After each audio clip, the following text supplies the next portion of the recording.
एकादशी देवी की कथा। एकादशी देवी कौन है जिनके नाम पर किया जाता है एकादशी व्रत? जाने एकादशी देवी की कथा। एकादशी देवी कौन है? पद्म पुराण की कथा के अनुसार भगवान विष्णु के शरीर से एक कन्या उत्पन्न हुई जिनका नाम एकादशी था।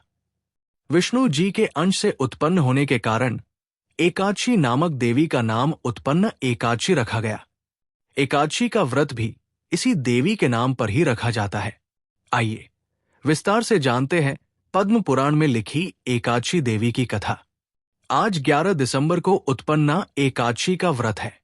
पौराणिक ग्रंथों के अनुसार अघन मास भगवान विष्णु की भक्ति का महीना माना जाता है। अघन महीना इसलिए भी विशेष है क्योंकि इसी महीने में एकादशी देवी उत्पन्न हुई थी। एकादशी देवी को श्री हरि का अंश ही माना जाता है। बाद में एकादशी नामक कन्या का नाम उत्पन्ना रखा गया।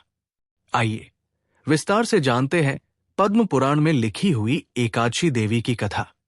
मूर नामक राक्षस का वध करने गए थे विष्णु जी। सतयुग में मूर नाम के एक दैत्य ने इंद्र समेत सभी देवताओं को परास्त कर दिया। डरे हुए देवता मदद के लिए भगवान शिव के पास गए। शिवजी ने उन्हें विष्णु जी के पास जाने की सलाह दी। देवताओं की प्रार्थना सुनकर क्षीर सागर में विश्राम कर रहे विष्णु जी जाग गए। वे मूर दैत्य का वध करने चंद्रावतीपुरी गए। वहां उन्होंने सुदर्शन चक्र से असंख्य दैत्यों को मार डाला। इसके बाद वे बद्रिका आश्रम की सिन्हावती गुफा में विश्राम करने चले गए।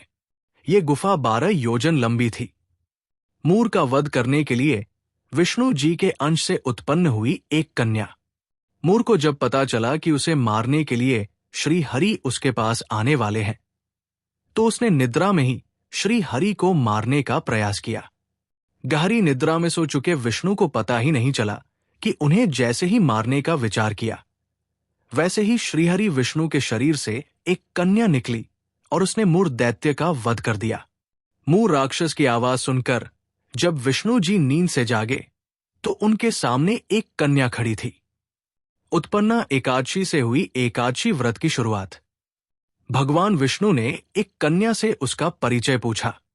कन्या ने बताया कि उसका नाम एकादशी है और वो विष्णु के शरीर से ही उत्पन्न हुई है।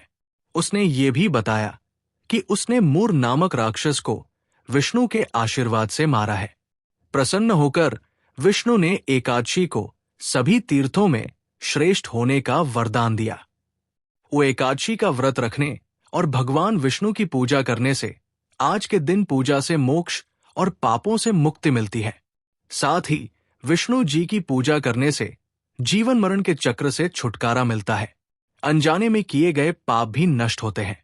वीडियो अच्छी लगी हो तो इसे शेयर करना ना भूलें और ऐसे ही रोचक तथ्यों के लिए अनबॉक्स सनातन को सब्सक्राइब करें। धन्यवाद। जय श्री हरि।